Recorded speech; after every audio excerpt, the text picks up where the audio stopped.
Bien, j'espère que vous avez bien dormi, que vous êtes d'attaque pour affronter cette journée dans laquelle nous allons essayer de saisir notre sujet.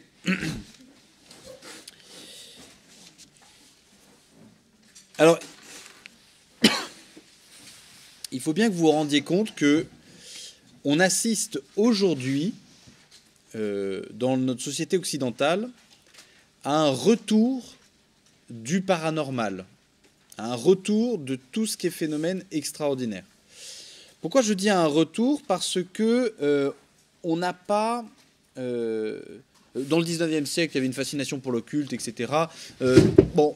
Mais c'était en marge, et c'était vraiment très présent plutôt dans la société bourgeoise. Alors, je fais attention parce que je sais qu'il y en a qui sont très vexés quand je parle de bourgeoisie, et donc il va falloir que vous compreniez bien ce que c'est que la bourgeoisie. La bourgeoisie, c'est une classe sociale, d'accord? Est bourgeois celui qui possède les moyens de production, d'accord? Donc aujourd'hui, nous sommes dans une société qui est plutôt prolétaire. C'est-à-dire que la plupart des personnes sont des prolétaires. Il y a très très peu en réalité de bourgeois à proprement parler. Le simple fait que la majorité des personnes soient salariées, eh bien, ça veut dire que les personnes sont prolétaires. D'accord? Elles ne sont pas en possession de l'entreprise. C'est ça que ça veut dire bourgeois. Lorsque l'on parle de la bourgeoisie au XIXe siècle, elle s'oppose à la classe ouvrière. La classe ouvrière, c'est la classe qui bosse pour les bourgeois. D'accord? Alors pourquoi on appelle ça des bourgeois? Parce qu'ils habitaient dans les villes. Donc ils étaient dans les bourgs. C'est aussi simple que ça. D'accord? Et il est vrai que dans tout le 19e siècle, la bourgeoisie est fascinée par le tarot, fascinée par l'occulte, fascinée par ce genre de choses. Je sais pas, vous lisez tout ce qui est Flaubert, vous lisez tout ce qui est Zola, vous lisez... Le Zola, il est plutôt concentré sur la classe ouvrière, mais vous lisez toutes ces personnes qui ont écrit, qui ont voulu décrire un peu le 19e siècle, vous vous rendez compte que oui, les gens aiment bien tout ce qui est un petit peu étrange. Vous savez, c'est à ce moment-là que va aussi naître le roman fantastique avec Edgar Poe, avec cette idée, voilà, du monde un peu paranormal. On vit dans quelque chose d'à peu près normal, et puis tout de suite, il y a un phénomène qui sort de l'ordinaire. Je ne vous parle pas de la même chose. Aujourd'hui, ce n'est pas du tout le même retour. Aujourd'hui, on assiste à un retour en force du paranormal et du miraculeux. Et c'est lié philosophiquement à une grande déception, une profonde déception de l'Occident sur un courant philosophique qui s'appelle le positivisme. Le positivisme, pour ceux qui ne voient pas très bien ce que c'est, le positivisme, c'est un courant philosophique qui naît plutôt au XIXe siècle et qui se caractérise par deux choses. Premièrement, un matérialisme complet. Le monde est matériel, point barre. Et deuxièmement, tout ce qui est explicable l'est par le biais des mathématiques.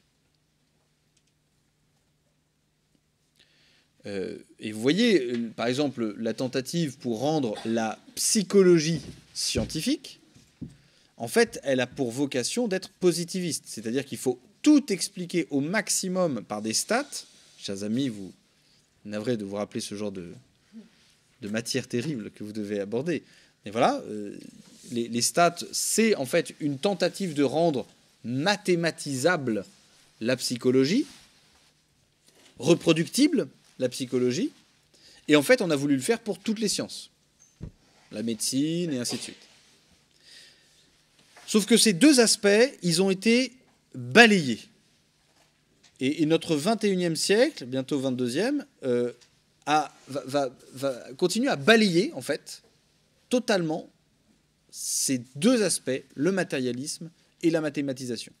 Premièrement, le matérialisme, en fait, il est profondément faux. d'une part dans son principe, mais bon, ça à la limite, c'est de l'ordre de la pétition de principe. C'est-à-dire que quelqu'un qui vous dit tout est matériel, pourquoi? Parce que tout est matériel, bon, bah, vous avez compris que vous avez affaire à un gros débile, et puis voilà, vous le laissez passer. En revanche, dans ses conséquences, c'est un petit peu plus difficile à comprendre. Mais c'est que la plupart des personnes, si on est véritablement matérialiste, eh bien, on est nécessairement déterministe. Tous les phénomènes sont prévisibles. Pourquoi? Parce que la matière, c'est finalement un enchaînement de causes et d'effets. Et donc, tout est prédictible. Et de fait, beaucoup de choses sont prédictibles, sinon il n'y aurait pas de science physique. Hein. Donc il vaut bien qu'à un moment, quand je lâche ces lunettes, elles tombent. Je veux dire, il n'y a aucun moment où vous allez vous dire « Attention, peut-être que là, ça va monter. » Non, pas du tout, ça va toujours tomber. Et voilà. Donc ça, c'est bien, c'est la prédictibilité. Et c'est vrai qu'il y a un certain déterminisme. Problème, puisque chez l'homme, il y a la liberté. Et vous voyez, le matérialiste est régulièrement dans des contradictions, c'est-à-dire que vous avez des courants politiques matérialistes. Par exemple, vous prenez le marxisme, qui est un courant matérialiste politique. Le marxiste dit que tout est déterminé, mais par contre demande aux prolétaires de se révolter. Ben, si tout est déterminé, ben, pas la peine de se révolter. Puisque tout est déterminé. Ou alors ça voudrait dire que même la révolte est déterminée. Mais dans ces cas-là, pas la peine de leur dire. En réalité, les êtres humains sont un point d'échec du matérialisme. C'est-à-dire que tout n'est pas déterminé. Et dans les comportements humains, et c'est le propre de votre science, chers amis, qui êtes psychologues, qui êtes des futurs psychologues, vous savez que tout n'est pas déterminé. Donc si tout n'est pas déterminé, ça veut dire qu'il y a une prémisse qui est fausse. Et ça veut dire qu'il y a quelque chose en l'homme qui échappe à la loi du déterminisme. Donc ça veut dire qu'il y a quelque chose en l'homme qui échappe à la loi de la matérialité seulement. Et je peux vous assurer, hein, même le plus gros des matérialistes qui va vous dire « Mais bien sûr, mais je suis matérialiste jusqu'au bout, etc. » Quand il s'agit de son orientation professionnelle, dans Parcoursup, il a fait des vœux. Et il avait des souhaits. Et il avait des plans A, des plans B, des plans C. Si réellement tout était déterminé, il n'aurait pas besoin de prendre en main sa vie. D'accord? Ça, c'est la première chose. Il y a d'autres éléments. C'est-à-dire que le matérialiste, il est un peu drôle. C'est-à-dire que, au niveau politique, par exemple, si on est réellement matérialiste, pas la peine de faire des lois. Puisque tout est déterminé.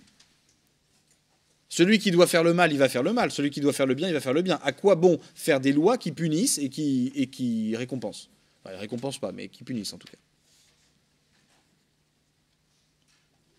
Donc en fait, le matérialisme, il est séduisant dans sa philosophie, dans son principe. En fait, pour vous dire, hein, c'est pas nouveau le matérialisme. Le matérialisme, c'est vraiment la tentation que l'on a de vouloir réduire de vouloir réduire le réel à uniquement un seul principe. Tout le réel s'explique par un seul principe. Et ça, malheureusement, bah, vous voyez, c'est complètement faux. C'est s'affranchir du réel. Et une deuxième chose, c'est le fait de vouloir rendre tout mathématisable. Tout mathématisable. Et ça, à nouveau, c'est un échec. Alors, vous devez le sentir un petit peu.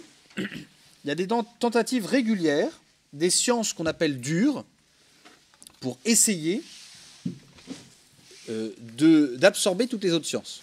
Alors, la psychologie, la science dure qui essaye de vous absorber, c'est les neurosciences, en permanence.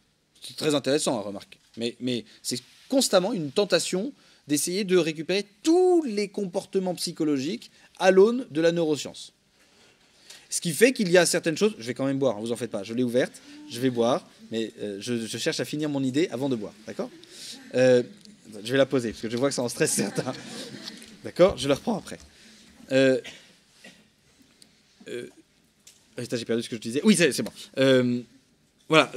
Tout n'est pas quantifiable. Tout n'est pas mathématisable. Vous voyez, par exemple, c'est très drôle quand vous écoutez des psychiatres parler de la perversion narcissique. Ils vous disent que ça n'existe pas, la perversion narcissique. Pourquoi? Parce que ce qui existe, c'est à la limite la sociopathie. Hein, c'est tout. Ou la schizophrénie. Parce qu'en gros, on peut l'observer dans le cerveau. On va vous dire, certains comportementalistes vont dire, l'addiction au porno, ça n'existe pas. Et oui, parce que c'est pas substantiellement mesurable. De plus en plus, on commence à dire si le circuit de récompense, il continue à se développer, etc. Donc, quantifiablement, on arrive à le montrer. Mais vous voyez, c'est intéressant parce que cette tentation de mathématiser, de matérialiser, en fait, il va falloir dire plus les choses, hein, eh bien, ça fait qu'il y a des œillères sur tout ce qu'on ne voit pas, tout ce qu'on ne mesure pas. En gros, et cette analogie est souvent dite, le matérialiste ou le mathématicien actuel dans les sciences, il vous dit je jette un filet dans l'eau et tout ce qui n'est pas dans mon filet n'est pas un poisson. L'analogie n'est pas facile parce qu'il y a une double négation. Hein, c'est le matin, je le sais. Mais en gros, tout ce qui ne rentre pas dans mon schéma d'explication n'existe pas. Je bois.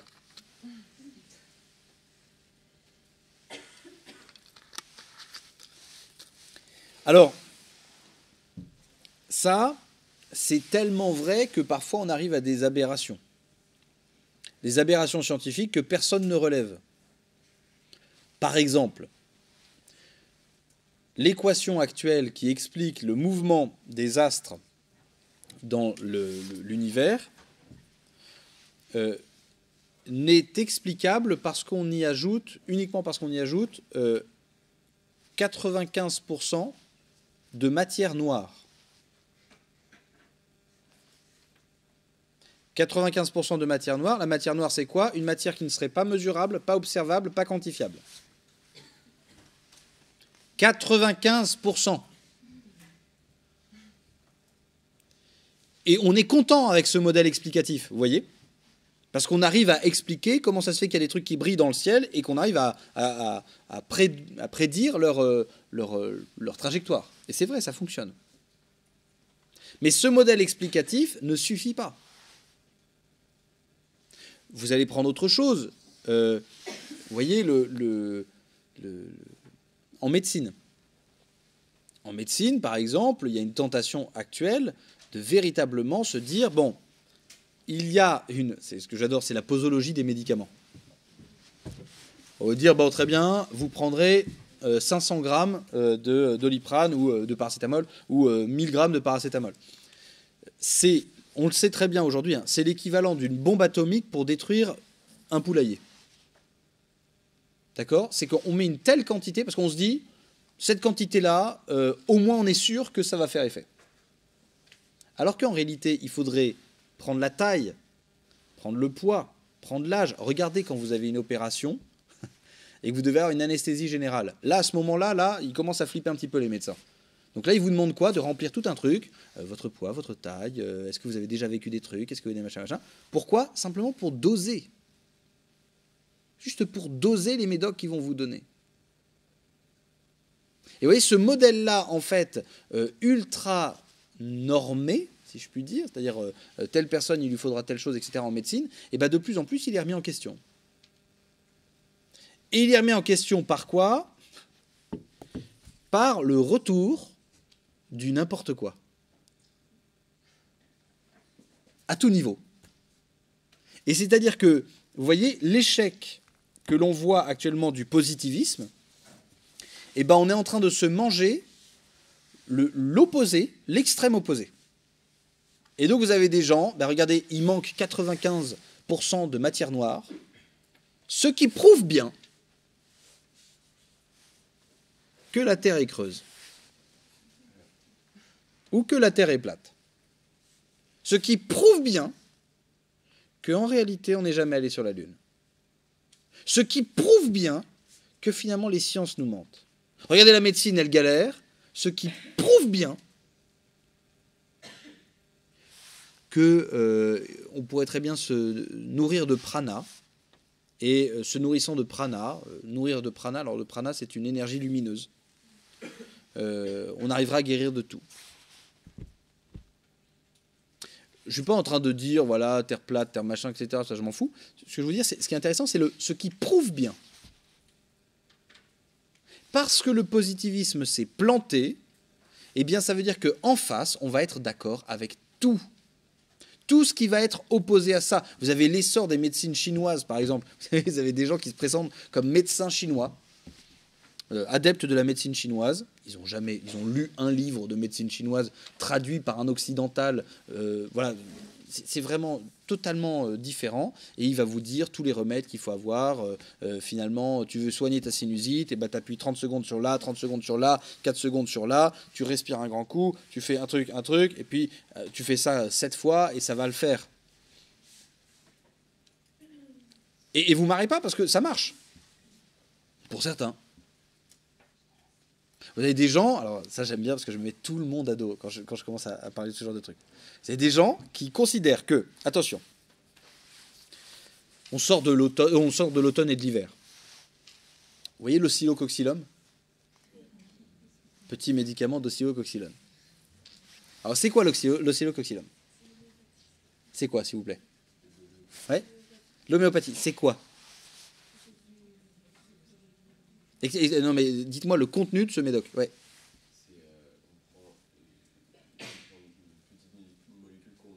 Attends, quelle molécule? C'est ça ma question. Celle qui cause la maladie? Hein. Alors, forte dose, c'est un poison, voilà, c'est ça. C'est un vaccin, quoi, en gros. C'est comme un vaccin, quoi. Ouais, c'est ça. Alors, l'oscillococylum, c'est un morceau de cœur de canard. C'est un morceau de cœur de canard que vous allez... Parce que, quoi, c'est quoi l'observation? C'est que le canard n'est jamais malade en hiver. Enfin, c'est pas des blagues, hein. C'est pas des blagues. C'est un morceau de cœur de canard que vous allez donc mettre dans l'eau. Vous allez retirer le morceau de canard. Vous allez prendre une goutte de cette eau que vous allez mettre dans 100 gouttes d'eau. Vous allez mélanger. Pardon. Vous allez dynamiser. Voilà. Vous allez prendre une goutte de cette eau. Vous allez le mettre dans 100 gouttes d'eau. Vous allez le secouer, dynamiser. Vous allez le faire 12, 20, 40 fois, ça dépend du médicament. Et ensuite, cette goutte d'eau, vous allez reprendre une goutte d'eau, et vous allez le mettre sur un petit granulé, un peu sucré. Et ça vous soigne la grippe, le rhume. Et alors, moi, je ne vous pose pas la question de savoir si ça vous a soigné. Je m'en fous. Mais totalement, je m'en tape. Mais rationnellement, je me dis, ouais, c'est quand même très marrant, parce que jusqu'à présent, c'était quand même remboursé par la Sécu, cette affaire. Et alors surtout, ça dépend du labo, hein. Les Boiron et compagnie, bon, ça dépend. Mais il y en a certains labos, ils vous précisent que dans la recette, il faut le faire à certains moments lunaires. Voilà, cette dynamisation. Vous savez, l'agriculture, on est en région viticole, là. C'est merveilleux, la biodynamie. Ah, biodynamie. Puis en plus, biodynamie, il y a bio, donc on aime bien, et il y a dynamie. On aime bien aussi. On ne sait pas ce que ça veut dire, mais on aime bien ce que ça veut dire. Ça consiste en quoi la biodynamie? Alors, ils vont vous dire, c'est revitaliser. Il faut revitaliser votre agriculture. D'accord? Donc, comment on va faire? Eh bien, on va d'abord regarder le calendrier astral. Ah bon? Il faut regarder où est Saturne, où est Pluton, où est Mars, où est machin, etc. Et en fonction de ça, vous allez faire des soins à votre jardin. Alors, c'est quoi ces soins? Et bien, parfois, il y en a, simplement, c'est vous prenez une corne de vache et vous la remplissez de bouse et puis vous la plantez dans la terre aux 4 points cardinaux de votre exploitation. Et ça va permettre au sol d'être... Parce qu'il y a des microparticules, il y a des trucs qui se passent dans le sol, et ça fait du bien. Pareil, vous balancez du quartz pilé sur toute votre exploitation. Ils appellent ça de la silice. Mais par contre, la préparation, vous l'avez dynamisée avant. D'accord? C'est secoué. Et en plus, vous avez des dynamiseurs, etc. Bon, bref. Il y a des gens qui ont inventé un super truc, il faut regarder, hein. C'est génial, pour vitaliser le béton. Et donc, dans la préparation de votre béton, vous injectez un liquide qui coûte une blinde. Et vous injectez dedans, et après, votre béton sera pas pareil, il sera vitalisé, donc il sera pas pareil. Et donc ce retour, vous voyez, là je fais exprès d'être ironique, mais ce retour, il est aussi débile que le positivisme initial, que le fait de considérer en médecine, par exemple, que vous n'êtes que des maladies. Vous voyez, quand on commence à balancer, je sais pas, ah oui, il y a ce scandale en Afrique là actuellement qui est en train de sortir, parce qu'ils ont une plante qui s'appelle l'Artemisia annua, l'armoise annuelle, qui en fait soigne le palu. Mais soigne le palu bien mieux que tous les antipaludéens. Là, vous avez une crise de palu, vous prenez une tisane et vous allez beaucoup mieux. Et ça fait un scandale, parce que vous vous rendez compte, mais toutes les personnes qui travaillent en pharmacie pour essayer de développer des médicaments que vous allez mettre au chômage parce que ça pousse dans votre jardin, donc interdit. Et vous avez des campagnes qui interdisent, qui essaient de trouver qu'il y a des effets secondaires. Il n'y a pas d'effets secondaires. Si. Si vous en buvez 5 litres par jour, vous risquez d'avoir une petite infection urinaire, sans blague. Sans blague, tu bois n'importe quelle tisane, verveine, 5 litres, je pense que tes reins, il y a un moment, ils disent stop, on peut se calmer. Mais vous voyez ce genre de comportement par rapport à la médecine, mais vous m'étonnez. Je sais pas, quelqu'un qui vous dit voilà, ça va pas bien, je suis dépressif, etc., et qu'on va bourrer de médocs. Ça va être ça la réponse, on va le bourrer de médocs. Anxiolytiques, antidépressifs, etc. Donc en fait, on va compresser ces états, etc. Je dis pas qu'il faut pas, parce qu'à un moment, un reset, un reboot du système nerveux, c'est très bien. Mais s'il n'y a que ça, la personne finit en dépression chronique. Et elle fait des séjours en hôpital psychiatrique. Des personnes que l'on va maintenir en vie pendant des années, dans des situations morbides, parce que la médecine le peut. Attendez, c'est la cata. Donc vous voyez, ces deux aspects sont débiles. Mais là, actuellement, on va être plutôt dans la vague les lutins. Vous voyez, on va être dans la vague qui va nous amener petit à petit à de l'irrationnel.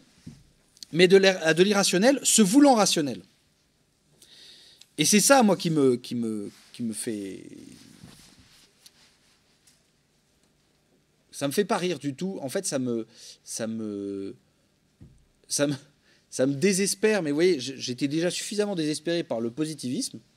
Et je m'étais dit, oh, allez, on en sort, donc on va peut-être arriver à une sagesse. Non. Donc je suis un peu désespéré de cet autre aspect. Parce que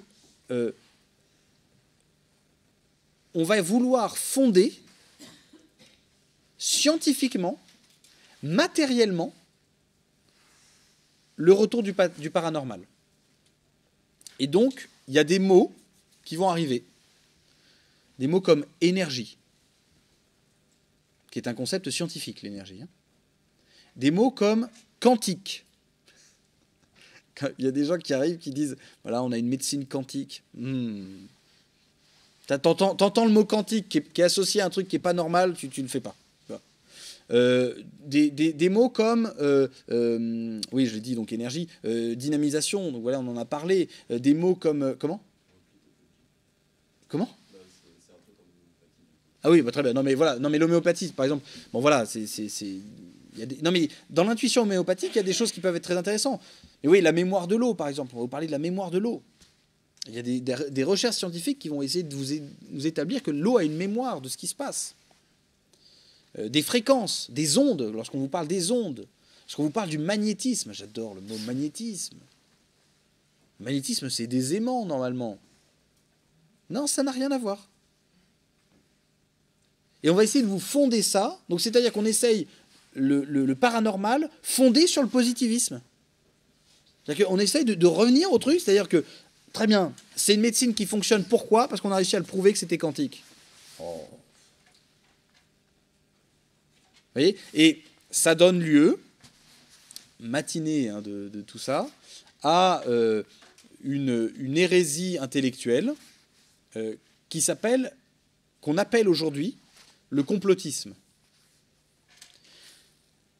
Alors il faut que j'en parle avant d'aborder tous ces trucs du complotisme. Pourquoi je vous dis que c'est une hérésie intellectuelle le complotisme? Parce que il y a une attitude philosophique qui est saine, qui s'appelle le doute ou le scepticisme. Je ne gobe pas tout ce qui m'est dit. D'autant plus si c'est un homme politique. À partir du moment où un homme politique me parle, je pars du principe qu'il me ment. Et vous voyez, c'est un registre philosophique, ça. Voilà, c'est un doute. Voilà, je suis spontanément très méfiant de ce genre de discours. Qu'il y ait par ailleurs des personnes qui se réunissent, des minorités qui se réunissent pour décider de ce qui se passe pour la majorité, c'est une évidence. D'accord? Donc je suis désolé de vous faire sortir du monde de bisounours, hein, mais c'est une évidence. D'accord? Il suffit simplement que vous regardiez l'histoire de France. Regardez simplement l'histoire de France. Elle ne s'est faite que par des minorités qui décidaient pour l'ensemble du pays. Vous prenez Richelieu, vous prenez Talleyrand, vous prenez Mazarin, vous prenez... Mais n'importe quoi! C'est des minorités qui ont pris des décisions à un moment dans un bureau, hein, parce que c'est souvent dans un bureau voilà, qu'on prend des décisions, parce que ça leur plaisait. Et regardez, par exemple, le coup de... À qui va appartenir l'Alsace et la Lorraine? Mais par qui ça a été décidé, cette affaire? Par qui? Mais par une minorité, hein, qui a décidé pour les Lorrains, pour les Alsaciens. Eux, ils n'avaient rien demandé. Aujourd'hui, vous êtes allemand. Ah, d'accord, ok. Bon, bah, y a. Non, aujourd'hui, vous êtes français. Bon, bah, d'accord, ok, bah oui. Et une minorité qui décide. Et donc, le fait qu'il y ait des complots, c'est une réalité. Qu'est-ce que c'est que le complotisme? Le complotisme, c'est un vice mental qui vous fait accorder votre crédence à ce qui vous fait peur.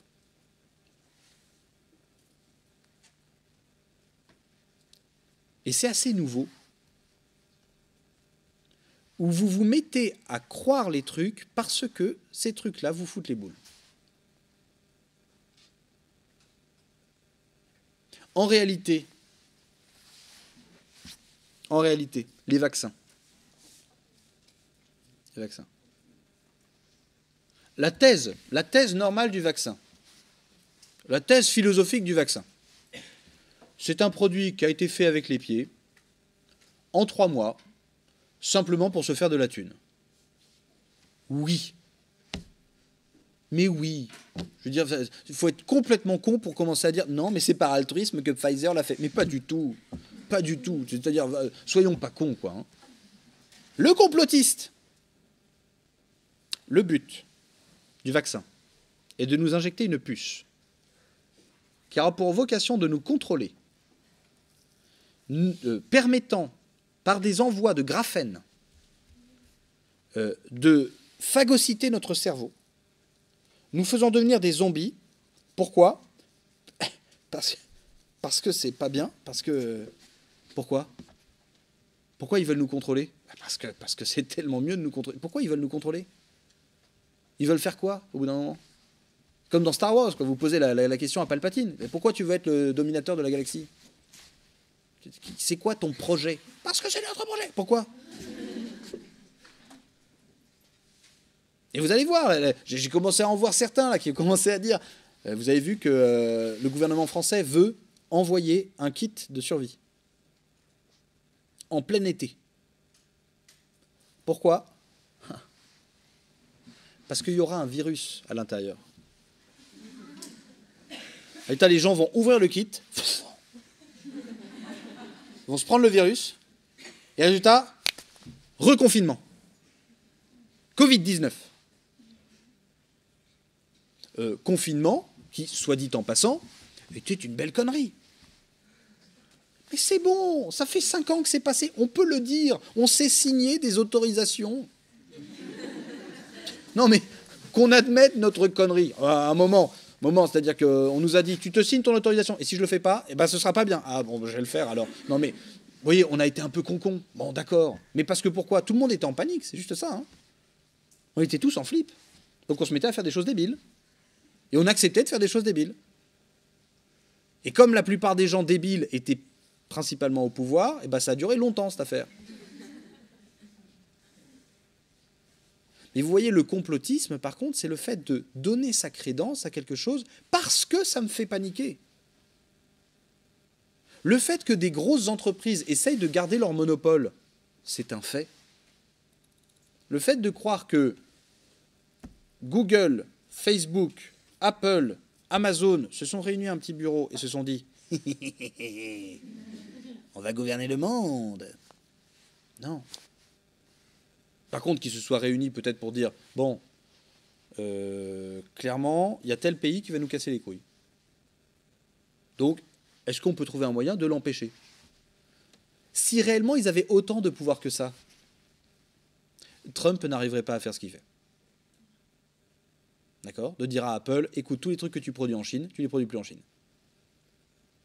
Si réellement il pouvait... non.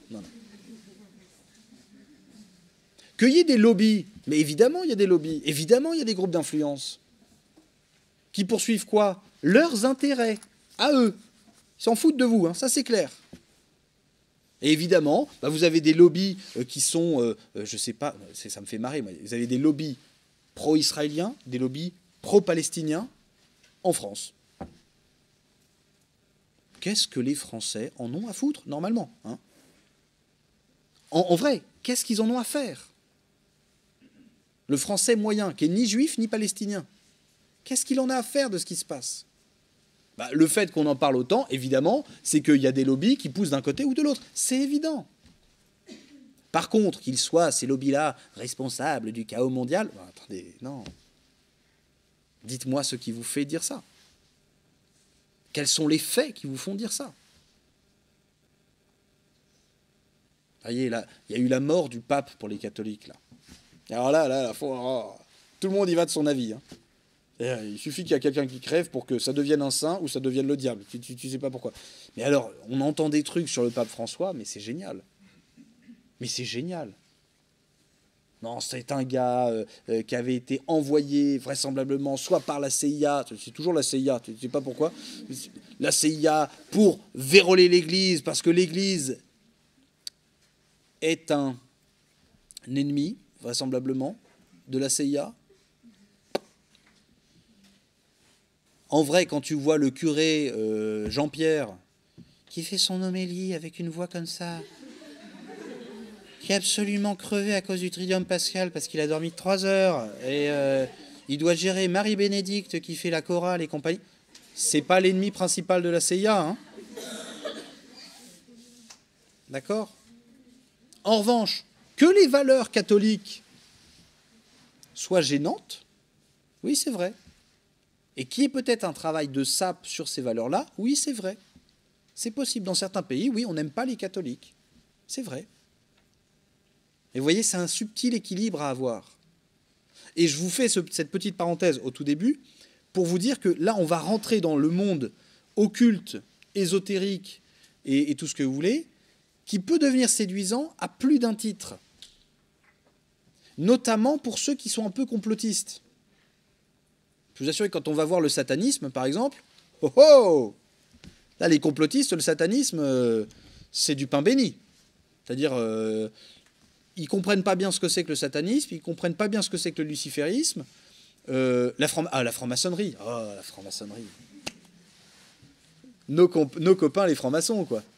C'est-à-dire les copains francs-maçons. Alors c'est vrai qu'ils sont un peu spéciaux hein, quand même dans le style. Vraiment, puis ils ont des codes gestuels, machin, ils font des trucs, ils se mettent en tablier, tu sais, pour faire classe. Les premiers féministes, vraisemblablement, qui se sont dit attends, on va donner la cause de la femme, tu sais, au XVIIIe siècle où il y avait que la femme qui était à la cuisine. Résultat, on va mettre des tabliers, etc. Bon bah non, mais attendez, c'est pas ce genre de truc. Mais vous allez voir, on va en parler des francs-maçons. Parce qu'ils ont un petit côté occulte, petit côté ésotérique. Voilà. Donc voilà, ça vous va pour le complotisme? D'accord? Bon. Alors on va passer maintenant à la question de la définition des termes.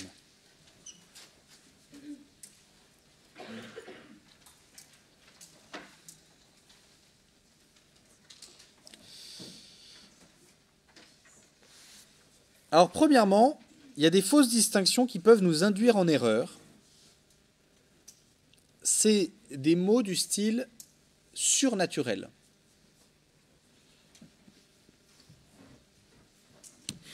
Qu'est-ce que pour vous ça évoque quand je vous dis surnaturel?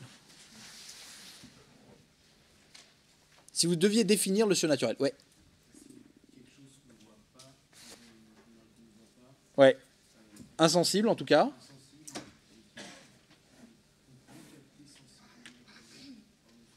Alors, invisible en tout cas, mais sensible. C'est ça? Bon. Oui, dans un premier temps, en termes d'expérience, vous avez raison, les gens vont décrire ce genre de phénomène. Mais, oui. Ce qui sort de l'ordre naturel. Ce qui sort de l'ordre naturel. J'aime beaucoup ce que tu dis, puisque est-ce que tu peux me définir ce que c'est que l'ordre naturel?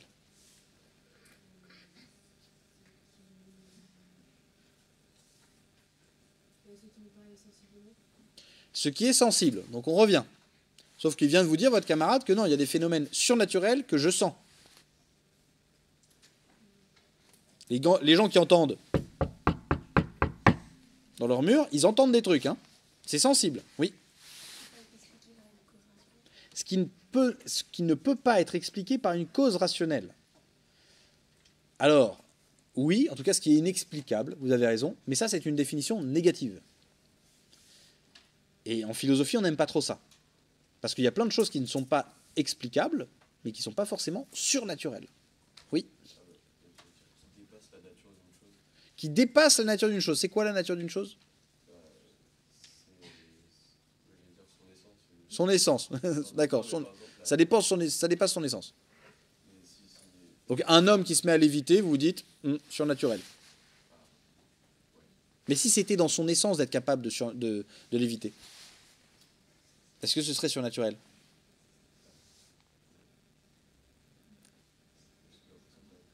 Non, non, non, pas du tout. Non, non. Vous dites non, mais il faut rajouter pourquoi. Parce que pourquoi ce ne serait pas surnaturel si on admettait que tous les hommes peuvent l'éviter?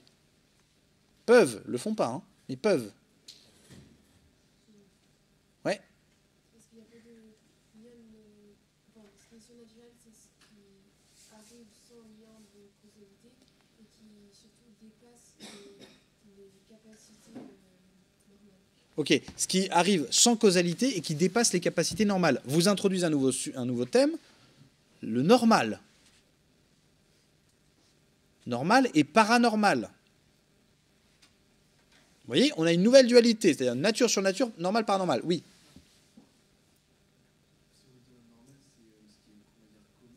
Ce qui est commun. Ce qui est commun ou ce qui est exceptionnel. On arrive, on a à nouveau d'autres dualités. Le problème... Attendez, oui, dites-moi. Ok. Sympa.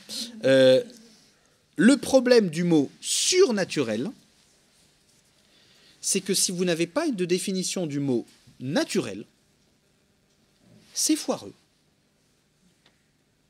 C'est-à-dire que vous ne pouvez pas saisir ce que c'est. Or, le mot nature, il se définit de 3 manières possibles. Oui. C'est tout ce qui est en ordre, non? L'ordre. On utilise assez mal, parce qu'il y a des expériences qui disent surnaturelles, qui ont un certain ordre. Ouais. Donc en fait, ils se contredisent eux-mêmes. Oui, tout à fait, exactement. On pourrait parler ce qui est naturel admet une espèce d'ensemble de lois qui se produisent. Sauf que visiblement, le monde surnaturel en a aussi des lois qui se produisent. Donc est-ce que l'ordre surnaturel ne serait pas naturel? Mais en fait, ça dépend de 3 manières de définir la nature. Et qui sont historiques. La première manière de définir la nature, elle est aristotélicienne. C'est Aristote. La deuxième manière de définir la nature, elle est cartésienne. C'est Descartes. La troisième manière de définir la nature, elle est vitaliste. Donc là, vous avez l'ensemble des penseurs vitalistes. Première définition de la nature, d'Aristote. Ok, donc vous avez fait la définition de la nature. Oh, j'adore. Oh. Principe premier de mouvement et de repos, premièrement dans la chose, et par soi, et non par accident. Principe de mouvement. La nature, au sens aristotélicien, elle est physis. C'est la physis. Donc c'est le principe de mouvement et de repos. Donc ces lunettes ont une nature qui fait que quand je les lâche, elles sont attirées vers le bas. Ce serait de l'hélium, il y a une nature différente, je l'aurais lâché, ça serait parti vers le haut. C'est un principe de mouvement et de repos. Ce principe de mouvement et de repos, pour Aristote, il est la même chose que l'essence de la chose. Voilà pourquoi votre camarade a dit la nature surnaturelle, c'est ce qui dépasse l'essence de la chose. Donc, quelque chose qui serait surnaturel, regardez, attention, vous allez voir un phénomène qui est surnaturel. Raté. Le fait qu'elle soit partie vers le haut, en raison d'une force qui s'est exercée sur elle, si on regarde juste les lunettes, c'est surnaturel. Ça dépasse sa nature. Alors, en l'occurrence, personne ne dira que c'est surnaturel. Sauf, regardez, une voiture, par exemple, quand elle roule, personne ne se dit « Waouh, c'est surnaturel ». Sauf dans les visiteurs. C'est-à-dire que vous faites venir quelqu'un qui n'est pas habitué à ce genre de mécanique, il va dire « Oh, mais qu'est-ce que c'est que ce truc ?» et ça bouge tout seul. Une fusée, par exemple, c'est surnaturel. Un avion, c'est surnaturel. La tôle n'est pas prévue pour aller dans ce sens-là. Voyez ? Mais ce n'est pas le mot surnaturel. Rendez bien compte, on n'emploie jamais dans ce sens-là. Quand on parle de phénomène surnaturel, on ne parle pas de phénomène qui dépasse les simples forces de la nature. Alors il y a un autre sens du mot nature. C'est le sens de Descartes. La nature, c'est une machine.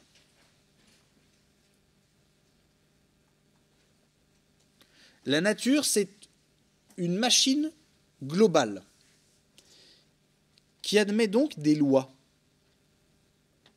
Vous voyez, des lois de fonctionnement. Un mécanisme, en fait. Le positivisme est complètement cartésien à ce niveau-là.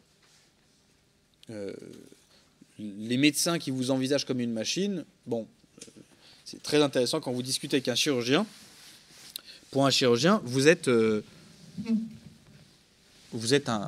ensemble de tuyaux, d'os, enfin donc de maintien, vous voyez, et puis il y a du gonflable un peu autour, quoi. Vous voyez, surtout quand vous faites de la chirurgie, pas la chirurgie du mou, mais la chirurgie du dur, vous voyez, c'est intéressant parce que vous les entendez parler. Voilà, c'est vraiment votre garagiste. Voilà. Ouais, bah on va vous retirer ça, on va vous mettre une attelle de bidule, machin. Moi, je me suis fait opérer du dos. J'ai entendu les gens qui m'expliquaient qu'on allait mettre une arthrodèse, donc des plaques de métal dans la colonne vertébrale. Les mecs étaient vraiment en train de parler de ma carrosserie, quoi. C'était bon, là voilà, on va visser 2 trucs là dans vos vertèbres, on va caler les trucs. Vous verrez, ça exerce une légère tension, hein, au niveau de la courbure. Il y aura plus tout à fait la même. J'ai dit, oui, on parle de mon dos en fait, c'est-à-dire je pourrais plus m'asseoir de la même manière. D'accord, oui, d'accord, ok, c'est ça.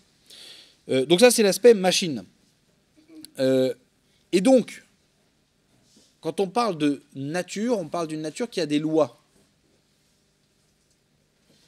Qu'est-ce que c'est qu'une loi? Une loi physique, c'est quoi? C'est 2 phénomènes qui sont soit causés l'un l'autre, mais ils n'aiment pas trop, en tout cas concomitants. Et donc ce qui est surnaturel, c'est ce qui dépasse ces lois. D'accord? Donc ce n'est pas ce qui dépasse la nature ou l'essence d'une chose, c'est ce qui dépasse les lois habituelles que l'on observe dans cette grande machine. Troisième définition, la nature, c'est ce qui est vivant.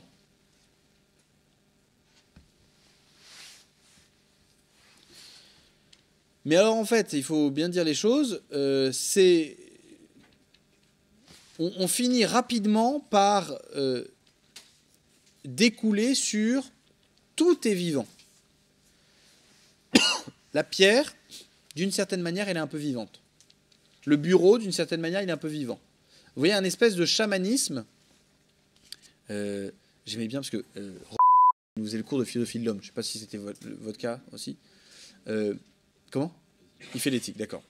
Et il avait tout un volet sur le chamanisme. Sauf que comme il parlait un peu du nez, ben on entendait chabadisme.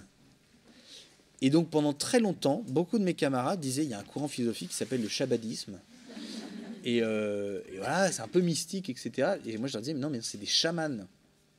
Les chamans, les trucs que l'on trouve dans la steppe, voilà, c'est de la magie, quoi. Ils disaient chaman, ah oui, d'accord. Voilà. Et une des particularités du chamanisme, c'est que ce chamanisme considère qu'il y a une âme en tout. Tout est vivant. Vous le retrouvez un petit peu dans l'hindouisme, hein, qu'il y a finalement de la vitalité partout, dans toutes les choses. Et donc ce qui est surnaturel, c'est ce qui dépasse cette vitalité inhérente aux choses.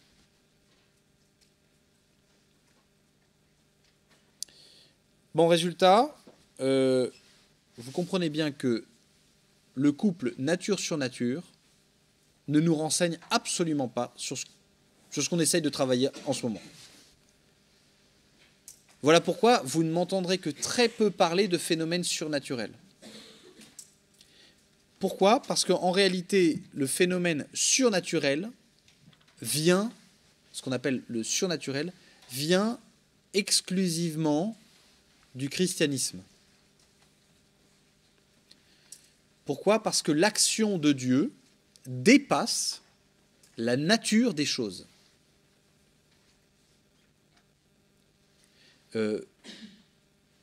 Un des exemples dans la théologie chrétienne, c'est la béatitude, la vision béatifique, le paradis.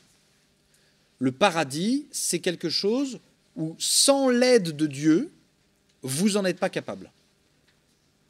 Vous n'en êtes pas capable. D'accord? Donc, il y a quelque chose qui est de l'ordre du surnaturel. Et la grâce, ce qu'on appelle la grâce, donc c'est-à-dire l'action de Dieu, eh bien, elle est surnaturelle. Bon, nous, malheureusement, c'est pas trop ce qu'on va travailler, peut-être à la fin de la semaine, mais en réalité, on va plutôt travailler ce que j'ai préféré, moi, le duo ordinaire-extraordinaire et normal et paranormal. Alors, ordinaire-extraordinaire, comment on délimite ce qui est ordinaire et ce qui est ordinaire? Premièrement, c'est sur la fréquence. Ce qui est ordinaire, ça se produit souvent. Ce qui est extraordinaire, ça se produit pas souvent.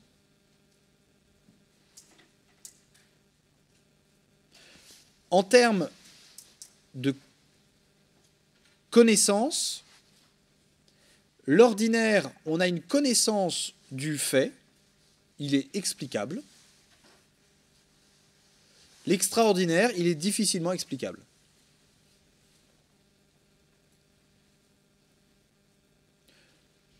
De la même manière, dans l'ordinaire, on connaît les agents. Dans l'extraordinaire, on a des difficultés à connaître les agents. Vous voyez, par exemple, quelqu'un vient vous voir et vous dit « Bonjour, la Vierge Marie m'est apparue ». Bon, vous savez qu'en termes de fréquence, ça ne se produit pas tous les jours. Donc, on est sur plutôt du peu fréquent. En termes du phénomène, vous vous dites, mais très bien, il y a d'autres personnes qui l'ont vu ou pas? Non. Il y avait d'autres gens avec toi? Oui.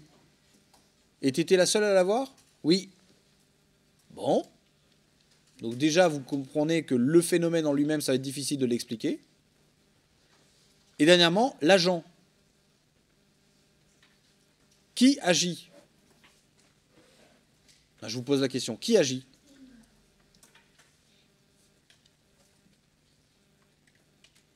Le crédule va vous dire, c'est la Vierge Marie. Non? Non, c'est très difficile. Pourquoi on sait que c'est la Vierge Marie? Parce qu'elle nous a dit que c'était la Vierge Marie. Oui, d'accord. T'as jamais été appelé dans la journée par un certain Jean-Paul du service SFR, qui visiblement ne s'appelle pas trop Jean-Paul, et n'est peut-être pas trop du service SFR, tu vois. Si c'est possible actuellement parmi les êtres humains, pourquoi ça ne serait pas possible dans le monde machin? Vous savez, des gens qui disent, c'est très drôle, des gens qui disent non mais moi je fais appel à des esprits et ils me disent qu'ils sont sympas. Oui, bien sûr qu'ils disent qu'ils sont sympas. C'est quand même drôle, c'est-à-dire que toi-même tu mens dans ton CV. Quand tu passes un entretien d'embauche, toi-même tu dis des conneries. Donc attends, et si tu as un esprit qui arrive, il va pas commencer à te dire ah je suis obligé de te dire la vérité alors je suis quelqu'un de gentil. Mais méfie-toi des autres, ils sont méchants. Ouais, c'est ça, ouais. Puis après, quel est ton nom? Tu sais, ils donnent des noms en plus. Je m'appelle... Faut imaginer l'esprit qui panique, tu sais. Merde, il me donne mon prénom, je vais être obligé de lui dire. Je m'appelle Denis. Voilà. Mais non, attendez. L'agent, on ne peut pas le connaître dans le phénomène extraordinaire. Dans le magnétisme. Les gens qui vous disent non, mais j'arrive à retirer les tensions, les trucs comme ça. Oui, ça produit un effet, d'accord. Est-ce que tu sais ce que tu fais? Non, je le sens. Non, je m'en fous de ce que tu sens. Est-ce que tu sais ce que tu fais? Tu es en train d'agir sur quoi? Vous avez tout un tas de théories, on y viendra justement, on va en parler. Vous savez, des différents corps. Le corps physique, le corps astral, le corps éthérique. Et qui admet des différences. Alors c'est très intéressant. Vous verrez, c'est un prêtre qui s'appelle le père Verlinde, qui en fait est allé dans l'hindouisme, mais le plus fort. Il avait développé des dons absolument incroyables de guérison. Il lévitait, il était capable de se projeter dans des voyages astraux. Le voyage astral, c'est assez intéressant hein, et très interrogeant. Ou des gens qui arrivent à se projeter dans une autre pièce à côté pour vous dire ce qui s'y passe, qui reviennent dans leur corps, en prenant parfois certaines substances, etc. Notamment LSD et compagnie, ça peut vous permettre de partir en live. Mais qui agit? Quel est ce phénomène? Et vous voyez, donc, l'extraordinaire, on est toujours dans un terrain un peu obscur. Ensuite, il y a l'autre dualité, le normal et le paranormal.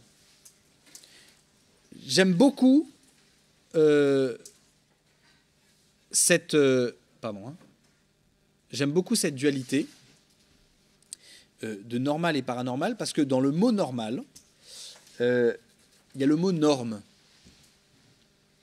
Le mot norme, ça a deux choses. Premièrement, la norme, c'est ce qui, on retourne à l'ordinaire, l'extraordinaire, ce qui se produit le plus souvent. Mais surtout, ça a un côté, sa valeur de loi. C'est la norme. On ne peut pas faire autrement. Et bien le paranormal, il te dit, bah si. on peut faire autrement. Et ça rejoint ce qu'a dit votre camarade tout à l'heure, c'est que quand on parle du normal et du paranormal, ça veut dire qu'il y a des lois naturelles, mais il y a aussi des lois dans le domaine paranormal, mais qui dépassent les lois du domaine normal. Alors ensuite, et c'est là où les psychologues vous aimez pas trop, mais moi je peux me le permettre.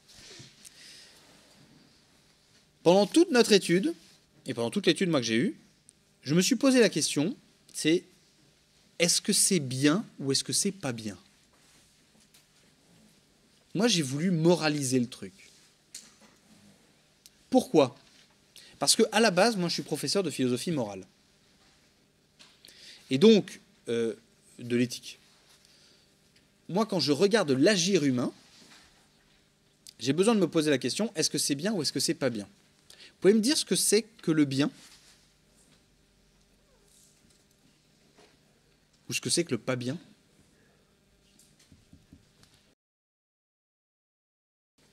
Ouais. Le bien, c'est ce qui correspond à quelque chose qui est socialement et moralement accepté. Voilà, pas du tout. Le bien, c'est ce qui correspond à ce qui est moralement et socialement accepté. Non. Ça s'appelle la convenance. Ça s'appelle la coutume. Tu as des trucs qui sont, socialement acceptés, mais qui sont mauvais. Le téléchargement illégal, c'est tout à fait socialement accepté. Hein. Mais c'est mauvais, c'est du vol. C'est du vol. Et donc, c'est pas du tout parce que c'est accepté que c'est bon. Et pareil, c'est pas du tout parce que c'est pas accepté que c'est pas bon. Le fait de pleurer en public, c'est pas accepté, hein. Pourtant, c'est hyper bon, hein. Parce que sinon, tu vas développer quoi? La honte de pleurer. Tu dirais que c'est pas bien de pleurer. Bah si, dommage, c'est ton seul remède naturel. Hein. Oui. Le bien, c'est l'objet de l'intelligence. Non, c'est le vrai, l'objet de l'intelligence. Mais l'objet de la volonté. Oui, qu'est-ce que tu veux dire quand tu dis ça?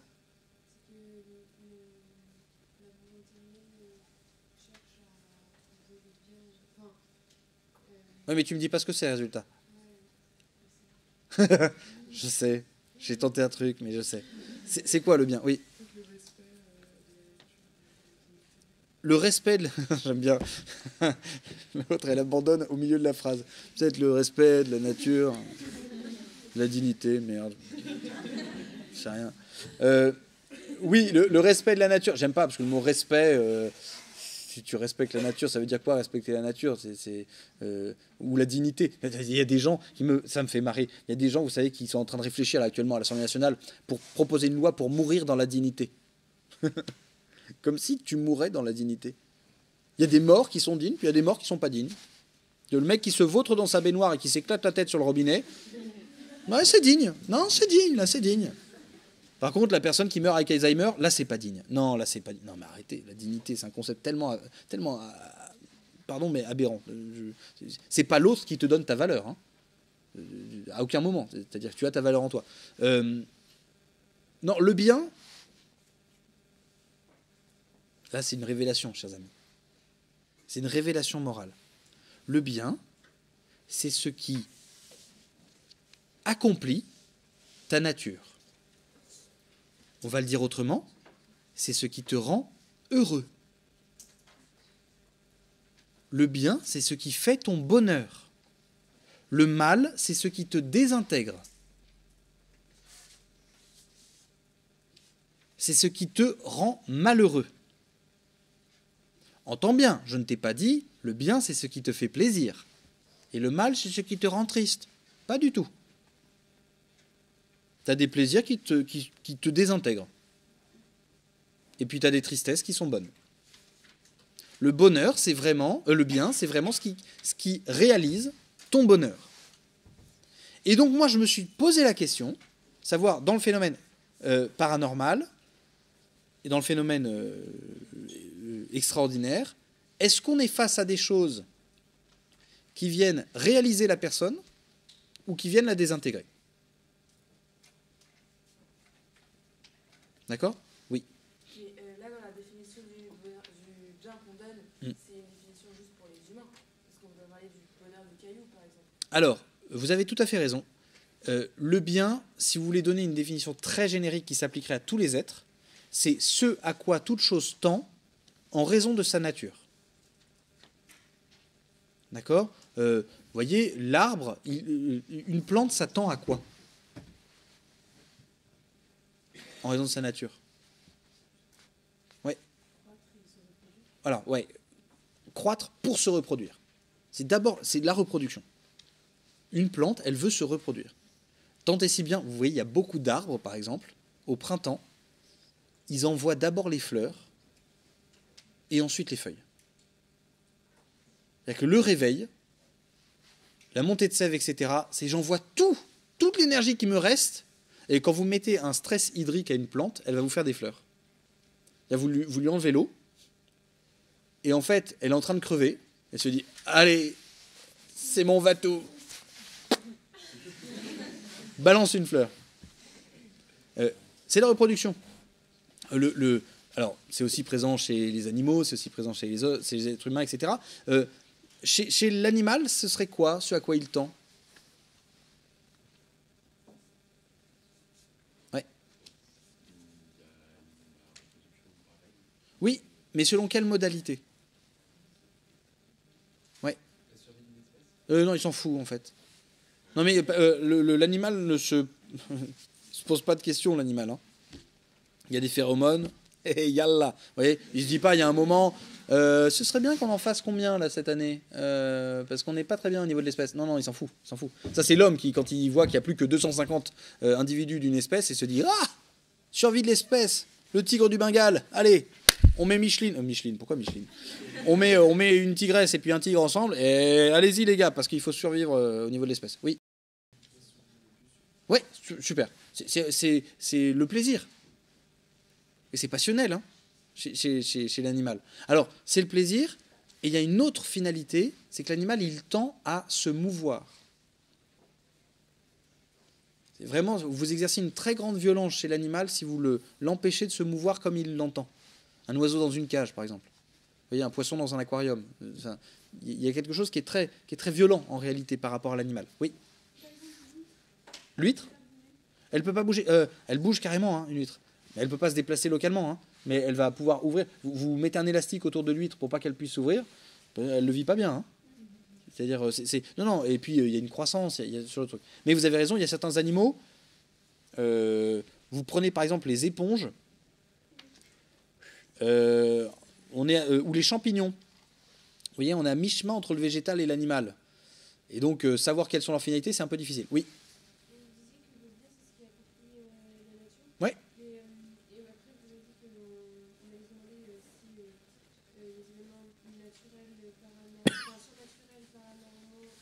C'est pour ça que j'ai pas dit surnaturel. J'ai dit extraordinaire et paranormaux.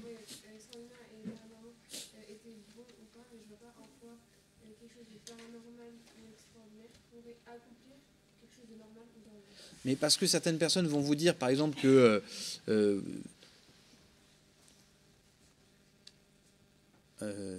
quel exemple je vais prendre? Vous allez voir une voyante, par exemple, pour savoir ce que vous allez faire dans votre vie. Ben en fait, vous cherchez à accomplir votre nature, à être heureuse. Et vous allez demander à quelqu'un d'utiliser un talent paranormal, un talent extraordinaire, pour venir vous aider à accomplir votre nature. Et ben, il faut savoir si c'est bon ou si c'est pas bon. De la même manière, vous allez, je sais pas, oui, vous souffrez énormément, la médecine traditionnelle n'arrive pas à vous soigner. Et ben, est-ce que c'est bon ou est-ce que c'est pas bon? Vous alliez voir quelqu'un qui va pratiquer des actions extraordinaires ou paranormales sur vous. Vous allez voir un moine qui va vous guérir, qui va prier une divinité pour vous guérir. Vous allez voir un magnétiseur, vous allez voir un passeur de feu, etc. Enfin, voilà. Est-ce que c'est bon? Et ça, moi, je vous dis tout de suite, j'ai pas la réponse immédiate. Hein. Pourquoi? Parce que vous verrez que dans le jugement moral, il y a à prendre en compte énormément de choses. D'accord? La pause est à quelle heure? C'est 10h30 ou... c'est 20, et puis après on reprend à 30, c'est ça? Et on reprend à 35. 20 et on reprend à 35. Ok, très bien. Donc il nous reste 7 minutes. Ok. Donc voilà, comprenez bien, moi j'aurais une perspective éthique du phénomène paranormal. Alors maintenant, il va falloir réfléchir. Qu'est-ce que c'est que le paranormal? Alors pour cela, il va falloir que je vous donne quelques stats. Désolé.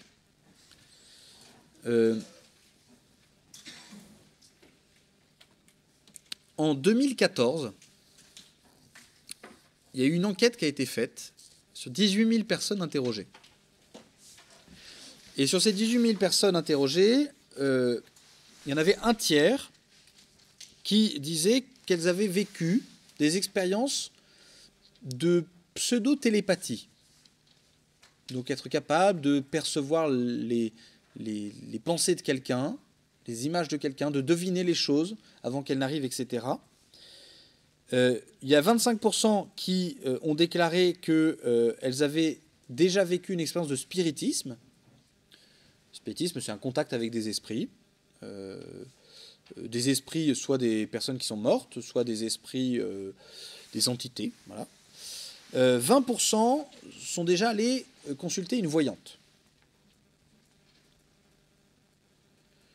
Je ne sais pas si c'est toujours le cas, mais sur la place d'Enfer Rochereau, il y avait une roulotte, à l'époque où j'y étais, moi, il y avait une espèce de roulotte là, d'une voyante qui était là. Sur la place, vraiment, vous sortiez à côté du McDo là, et vous aviez une roulotte qui était là, qui s'appelait Madame Rana. Allez voir Madame Rana. Et moi, tous les matins, donc en allant en cours, je toquais un coup à sa porte. J'étais con à l'époque, hein. Mais je me disais, si réellement elle est voyante, un jour elle va m'ouvrir avant que j'arrive, parce qu'en plus je le faisais tous les jours, donc je lui donnais des chances quand même, hein, pour voilà. Après j'ai réalisé ce que je faisais, ça se trouve elle pensait que c'était un esprit qui venait toquer à sa porte tous les matins, et voilà, et donc elle devait lui répondre, un truc comme ça. Bon bref. Mais vous voyez, en plein milieu de Paris, en plein cœur de Paris, vous avez plein de voyantes, vous avez des numéros de voyance, vous avez des sur TikTok, alors vous avez des lives de voyance. C'est passionnant, hein, de voir des personnes comme ça qui posent des questions en live, plein d'autres trucs. Et voilà. Sur les 18 000, il y en avait 40%, hein, qui croyaient que le paranormal existait, que c'était pas une invention. Donc on n'est pas sur un phénomène de 5%, vous voyez. 40% qui croient dans le paranormal. Il y en a 30% qui avaient une pratique un peu paranormale. Alors par exemple, c'était donc les voyances, invocation d'esprit, etc. Ou même consulter son horoscope. Consulter son horoscope, c'est une pratique paranormale. Une pratique... bon, c'est assez particulier parce que souvent les informations qui sont données ne sont pas capitales, hein, et à nouveau ça rentre dans les critères que je vous ai dit, hein, c'est-à-dire qu'on ne connaît pas l'agent, on ne connaît pas le phénomène, mais on accepte ce qui est dit de ce phénomène. Et alors on va essayer de cataloguer ça dans des pseudosciences, ces phénomènes, qui s'appellent la parapsychologie et la sociopsychologie. Parapsychologie, elle essaye d'étudier et de comprendre les capacités humaines. Vous savez, avec le vieux délire de on n'utilise que 30% de notre cerveau, donc ça se trouve, en fait, on a des capacités extrasensorielles dans notre cerveau, et donc il faut les étudier, il faut arriver à les déclencher.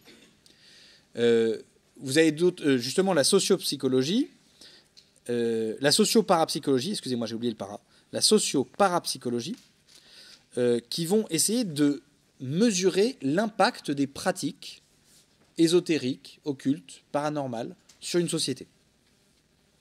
Alors on commence par des sociétés, par exemple les sociétés tribales, Hein, comment, par exemple, dans les sociétés tribales, on va s'ordonner autour du sorcier, autour de tout ça. Et voilà. Alors, on va terminer par la définition du paranormal qui est donnée par Tobachik et Milford, où il y a 3 définitions. Premièrement, ce qui est inexplicable scientifiquement. Deuxièmement, ce qui remet en question les principes scientifiques établis. Troisièmement, ce qui est incompatible avec une croyance, une perception et une attente normale de la réalité.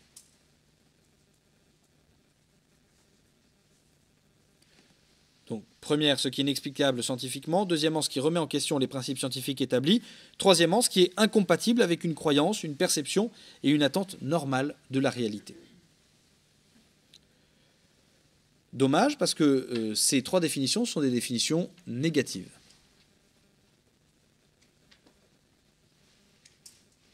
Et il va falloir attendre un gars qui s'appelle Linderman, Linderman,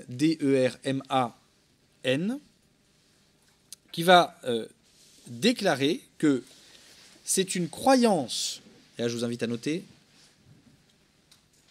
le paranormal se définit comme une croyance en un phénomène qui est soit physique, soit biologique,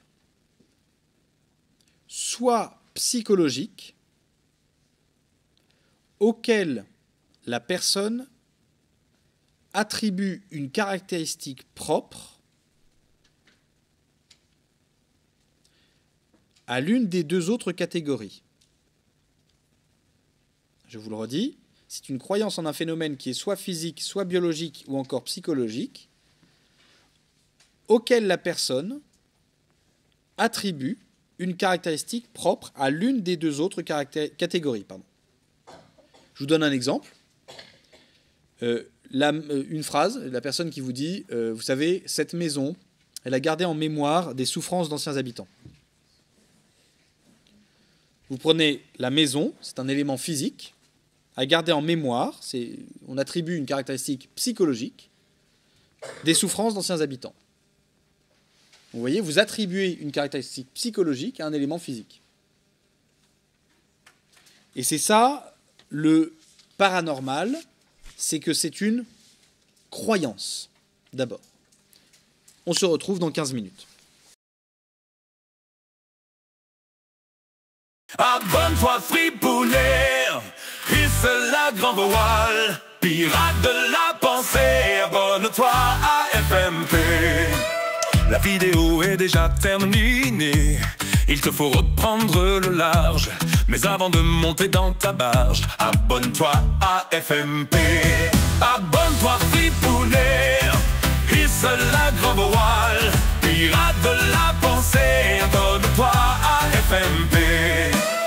Commenter, partager, signaler qu'on a aimé sont les activités d'un moussaillon bien éduqué.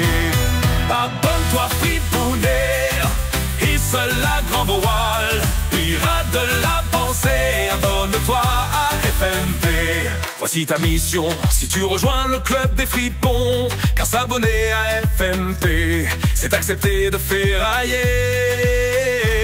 Couler les hypocrites, embrocher les menteurs, canonner leurs acolytes et corriger les erreurs.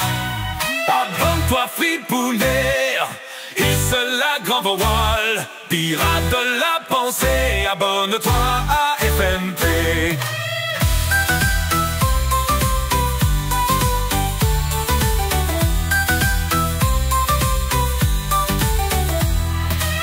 La vidéo est déjà terminée, il te faut reprendre le large, mais avant de monter dans ta barge, abonne-toi à FMP. Abonne-toi Fripounet, hisse la grand voile, pirate de la pensée, abonne-toi à FMP. Abonne-toi Fripounet, hisse la